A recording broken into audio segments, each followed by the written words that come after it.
I'm looking at all of these people in the jury, and I'm like, dang, who thinks I'm guilty? And then I look at you, and I'm like, dang, she thinks I'm guilty. But I'm glad to know that I was very wrong about that. Welcome to Syncreate, a show where we explore the intersections between creativity, psychology, and spirituality. One of our primary goals is to demystify the creative process and expand the boundaries of what it means to be creative. My guest today is Cyrus Gray. I'm very excited to have him on the show today because I think his story really exemplifies creativity and resilience under what for most of us are unimaginably difficult circumstances. His story really also illustrates to me something that we take very seriously at Syncreate, which is what we individually and collectively can do with our creativity to make a positive difference in the world.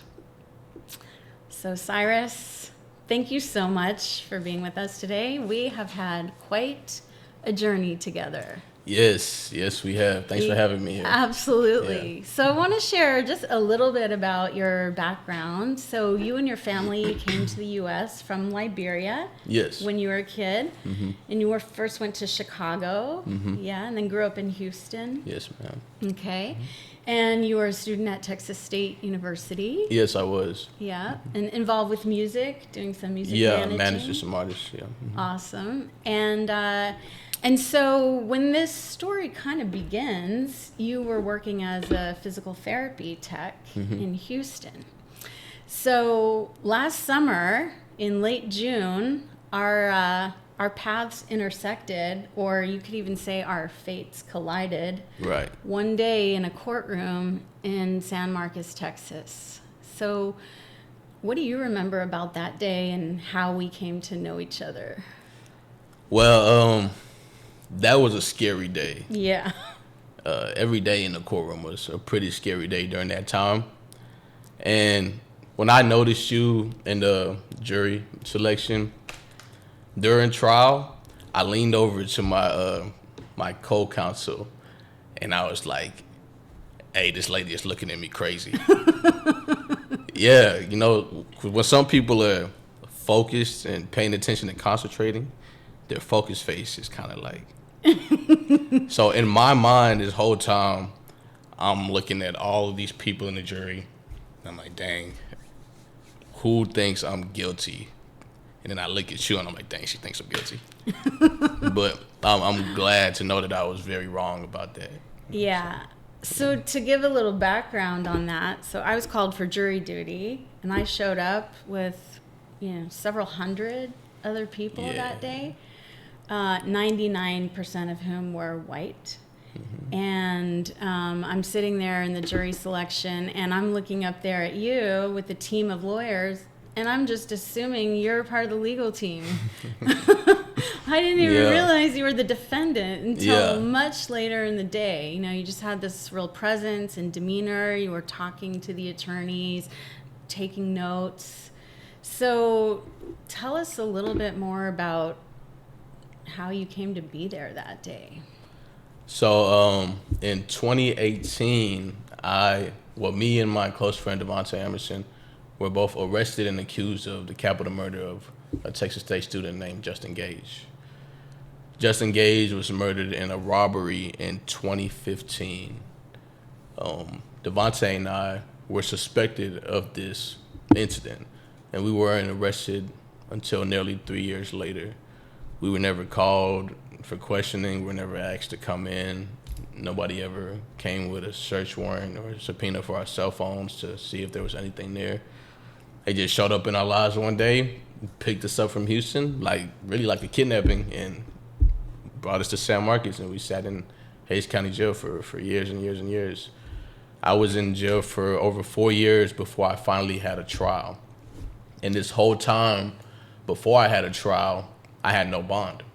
So once I finally did have a trial, that's where we ended up meeting during the trial process. And then afterwards, you were so concerned about how everything went, you wrote an article that really made a huge difference in how my bond hearing turned out too. And you even showed up to support at the hearing and everything. So my perspective on that, I show up at the courthouse that day just thinking, oh, jury duty, I'll probably be out of here by noon, go get some lunch. And then all of a sudden it's a murder trial. Yeah. And as the day goes on, it becomes more and more clear that I'm likely to be called as a juror. I had a really low juror number, and, people kept getting dismissed, and I was still there. And I'm thinking to myself, I've got concerns, let's say, about the criminal justice system in Texas to begin with, but I'm thinking to myself, well, if I do get called, maybe at least I can help ensure there's a fair trial, right? I'll be as objective as I can. I'll hear the evidence presented, and we'll see what happens. Well, what happened over those 2.5 weeks is that I saw absolutely zero evidence that you had anything to do with this crime, and I'm sitting there in the courtroom, I'm looking out at your family gathered around, Justin's family gathered around. I'm seeing how many lives have been torn apart by this situation, by the grinding wheels of the system, how your friends and associates were treated, harassed, intimidated, coerced into giving false testimony. And yeah, it really, really concerned me deeply. And at the end of the day, the jurors couldn't come to any agreement, and your case ended in a mistrial. Right. Yeah. So as you mentioned, I was really inspired to write an article, and I felt like it just gave me a window into the way the system actually works, right? And I felt I couldn't stay silent, so I wrote this article based on my perspective as a juror for the Texas Observer, and hopefully it had some kind of impact. Yeah. Definitely believe it did. Yeah, for sure. So you also, during those 4 years that you were sitting in jail awaiting detention, never mind the right to a speedy trial, right? You made efforts to reach out to a lot of different people throughout the criminal justice reform system. You connected with a Stanford professor who you ended up writing an article with about your pre-trial detention. Tell us a little bit more about that. Right. So I connected with a Professor Matthew Clare of Stanford, and the way I connected with Matthew Clare, so in jail there's not much there to do. So there's certain things that when it comes on TV, it's mandatory we're watching it. Yeah. Sports and TMZ were two of those things. Okay. So I actually happened to see Matthew Clare on TMZ talking about this book he wrote. It's called Privilege and Punishment. And this book was pretty much just like about the criminal justice system and what he witnessed doing his research on how certain people were treated versus others, how court-appointed and how court-appointeds handled their clients versus paid attorneys and things like that. So I'm hearing him talk about this book, and I'm like, man, that sounds exactly like what I'm going through. Yeah. So I called home and had a friend look up his name and his address and stuff, and I wrote him a letter just explaining a little bit about my situation, who I am, and asking if he could send me a copy of his book. So around this time, it was COVID, so everything was shut down. Yeah. So it took about like a year for him to actually get my letter and see my letter. You're kidding. And when he got my letter, he responded. He responded right away, and we connected like that. And we corresponded a few times through mail. He told me about the opportunity to write for Inquest, it's a Harvard forum, just about my situation and the jail conditions and what it's like to really be in that situation, and what I think could be done different to kind of fix the problems within the system. Yeah. So that's how we connected there, and he's been helping me however he can through the process ever since then. Yeah. Yeah. Great. So what really strikes me so much about your story, so many people, I think, number one, unfortunately, it's not a unique story. Yeah. Right? There are Right. so many people right now, even in the San Marcos, Hays County jail, awaiting trial. Right. Some of them up to 7 years. Right? Yeah. And, your efforts to kind of bring this out into the light, what you experienced, what other people experienced. And from what I understand, you also, number one, you learned how to advocate for yourself. You basically had to educate yourself in the whole legal system, Yeah. right? Wasn't easy. Yeah, like Yeah. you were writing your own motions and writing your own briefs. You had court-appointed attorneys who weren't necessarily invested in your case. So you had to do a lot of work to learn about the system and Yeah. and how to, advocate for yourself and others. Yeah. Yeah, very true. My first court-appointed attorney, the first thing he said when he finally met me was, "Wow, you really went for the big one, didn't you?" And I'm like, "All right, that's the introduction. Like, this guy definitely believes I'm guilty, And he showed that. He came to see me like 3 times, 5-10 minutes max, and he would try to convince me to take a 40-year prison sentence. And when I would tell him, like, "Hey man, I didn't do nothing. I'm not gonna just throw my life away," He'd be like, "Oh, well, I gotta go. I gotta go pick up my wife, or I gotta go pick up my daughter from school." One time, he was like, "How old are you?" At this time, I'm still 23 years old. I'm 29 now. I just turned 29 a few days ago. Happy birthday. Thank you. So you're like, "How old are you?" You're like, "You're 23, right? You're still young. If you take this 45, you'll do like 20 years. You'll get out around my age. Look at me. I'm still out here partying. I'm still out here sleeping with girls. You'll have a lot of life left to live." And the thing with that makes it even worse, I'm not a citizen. So you're trying to convince me to take a conviction on a crime that I didn't commit. You're not even educating me on what could happen if I get a conviction, being that I'm not a citizen. Right. You're not considering any of those things at all. Right. You're just trying to get me out of the way because you believe that I'm guilty. Right. So, And speaking of which, when your family came here from Liberia, you came as asylees, right? So just, seeking a better life in a country where, you ended up in this mess. yeah. Yeah. So tell us, so just to kind of fast forward, so you had a bond hearing. They finally set up bond for you after the mistrial. Right. Right? And tell us a little bit more about what happened then. So a few months after the mistrial, I finally had a bond hearing.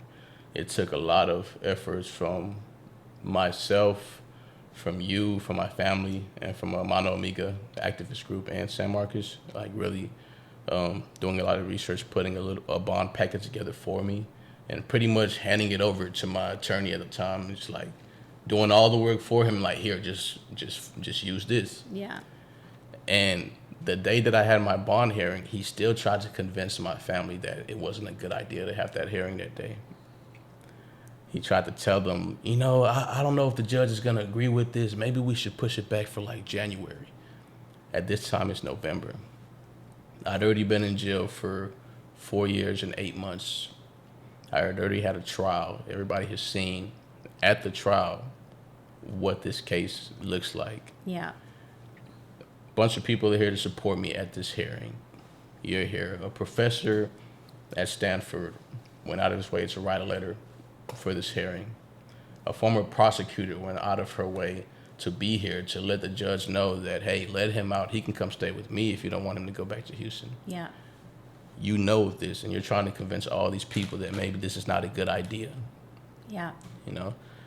And my mom tells him, like, "Hey, we're already here. Why don't we just like try it and let the judge decide? Let's see what the judge says." Yeah. And he tells her, "Well, you're not my client, so I'm going to go talk to Cyrus and see what he thinks about it." Because he was hoping that I would just be like, "Yeah, you know what? Maybe we should push it back." So he comes down to the Holy Tank to talk to me. And he's like, "Yeah, Melinda's here. I got the letter from the professor. Your parents are here. Your grandma's here. Shannon's here. All these things, right?" He's like, "But I don't think it's a good idea. I think maybe we should wait." everybody is here. Like, Yeah. what are we waiting for? We're Right. already here. What would be the point to wait? Like, Yeah. what could go wrong at this point, you know? So, like, the fact that I even have to convince you to have this hearing, and you've been dealing with this case for years, you know how ridiculous this is. To me, like, there were just so many instances where that attorney showed me that he was not zealously representing me at all. Yeah. As a matter of fact, like, a month before my case was actually dismissed, the prosecutor offered Devontae 15 years. I find out from Devontae's mother, hey man, what's going on? I thought you said they were going to dismiss the case and all that. The DA just offered Devontae 15 years to testify against me in trial. Loses it. He's upset. He feels betrayed. Because up to this point, he believed that they were friends. So he calls me 4 times that day, the most he's ever called me, the whole time he's been on my case. Yeah. Because he's mad. And in his rage, he begins to tell on himself. He's like, no, that's slimy, that's messed up because I've been stalling for them, and I've been doing this for them, and I've been doing that. And I tell him, I'm like, you just called me 4 times. Like, this is the most you've ever called me ever. And in each one of these calls, you admitted to me that you have not been working in my best interest. How do you think that makes me feel? Right. You know, and he had nothing to say. Yeah. And these are the type of attorneys that people are left to deal with. You know, if you don't have the funds to afford your own, like, you have these people that their whole job is to convince you to take a prison sentence. Right. Conviction rates are high because people plea out, because people are And threatened and frightened into taking a plea deal. Right, you and know? they feel defeated by the system and like they have no other option. Right. Right? Mm-hmm. I mean, and a couple things that really strike me about all this is like this incredible outpouring of support you had from the whole community, right? Not only your family, but Mano Amiga, the advocacy group in San Marcos that you've also been doing work with since you got out, and you know, Shannon, the former prosecutor who welcomed you into her home, Right. and has really advocated on your behalf. You know, so many people who believed in you, and also how much you believed in yourself. You know, that you really stood up to a system that can feel so insurmountable, right? And so, and then this also brings up the issue of, you know, court-appointed attorneys, right? Because you also spoke up in favor of Hayes County instituting a public defender's office, Right. Which they didn't have Right. until just recently, right? And tell us a little bit about, you know, your understanding of sort of court-appointed attorneys versus public defenders. Well, first of all, less than 40 counties in the state of Texas have a public defender's office. And that's terrible. Yeah. And the big difference between a court-appointed and a public defender is a public defender, they have their own resources. Yeah. They have their own office. They have their own things they need to work a case. They're not reliant on the state to Yeah. do their job. Yeah. Court-appointeds are reliant on the state, on the judge, and on this prosecutor to be in their good favor for them to keep getting cases.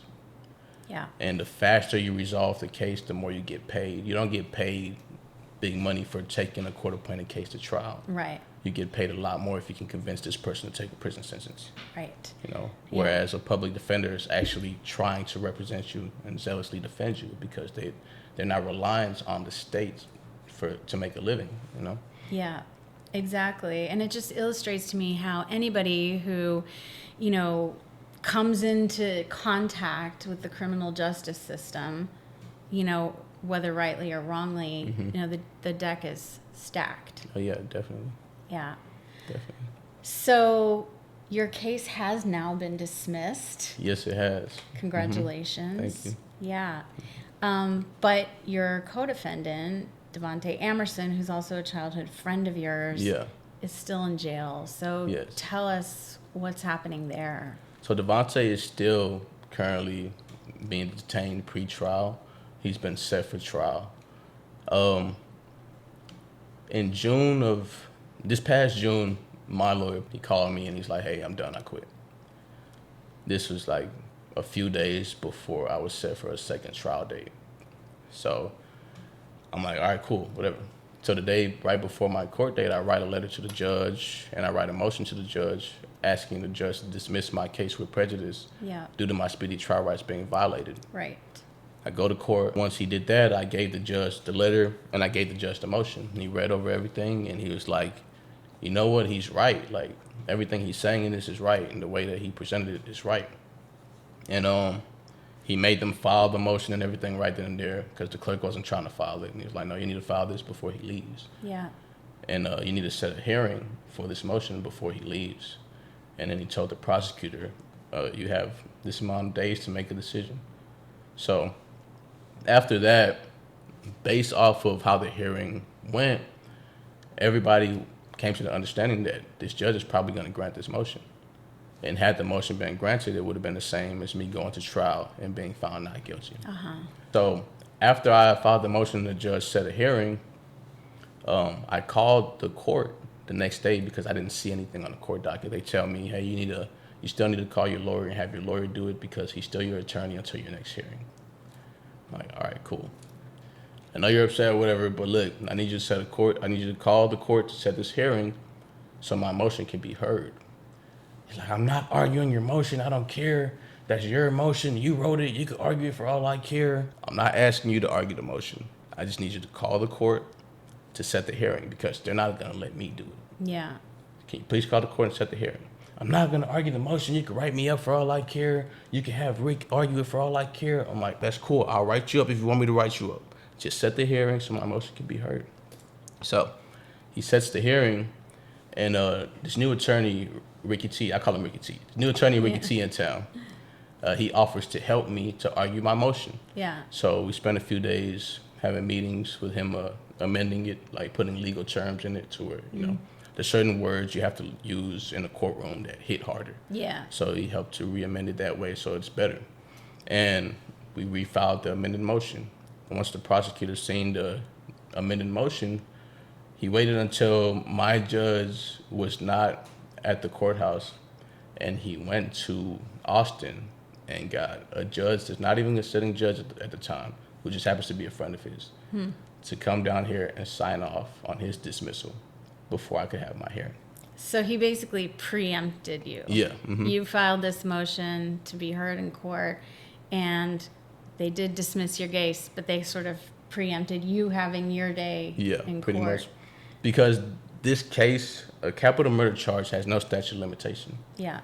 So the way that the prosecutor dismissed it is just a means for him to buy time to continue to try to prosecute Devontae and myself without, like, behind closed doors, pretty much. Yeah. Immediately after the prosecutor filed to dismiss my case and put out this great newsletter, the case against Cyrus Gray has been dismissed, they went right back to Devontae and begged Devontae to tell them any amount of years he's willing to take to testify against me in trial. Wow. Immediately after dismissing my case. But he didn't do it. He didn't do it. He wouldn't do it. He refused again, so they took him to court and they told the judge, yeah, we're ready to take him to trial.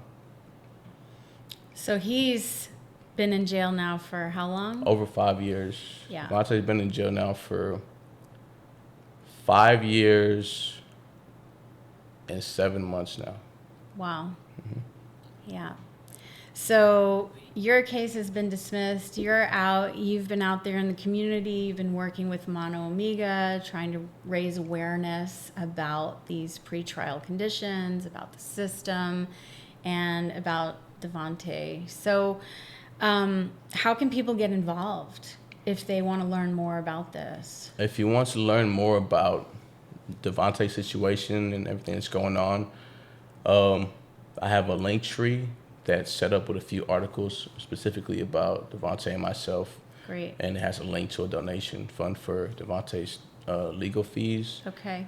As well as links to a few zines that I've written since I've been out. Great. Yeah, and there has been a good amount of press coverage of Yes. your case. Yes, that's so we'll share all those links, absolutely, when we release the episode. So I kind of want to, sort of end with what's next for you. What are your plans? Well, now that my case is resolved and I can get my immigration situation and all that taken care of, I plan on getting back into school and going to law school. Awesome. In the meantime, while I'm going through the school process, I'm going to try to reestablish some old business ideas and plans that I had and worked on while I was incarcerated. Yeah. And also, while I was incarcerated, I wrote 3 movies. And You did? yeah, and I created a whole cartoon and wrote 3 seasons and drew like Wow. 100 characters. So I'm going to try to pitch those things and try to see if I can make a little profit off of those too. Awesome.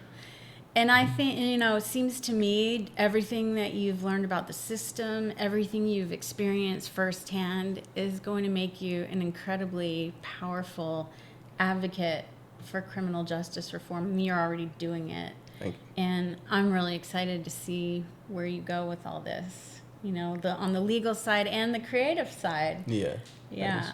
Awesome. So, yeah, really, I know it's not easy, but I so appreciate your being here today and being willing to share your story and your experience. And, it really just hits home to me, kind of like Margaret Mead said, what a concerned group of citizens can do to change the world. Right. And I think that everything that you're doing will have impact for so many other people who may not have the wherewithal or the learning or the understanding to advocate for themselves in the way that you have.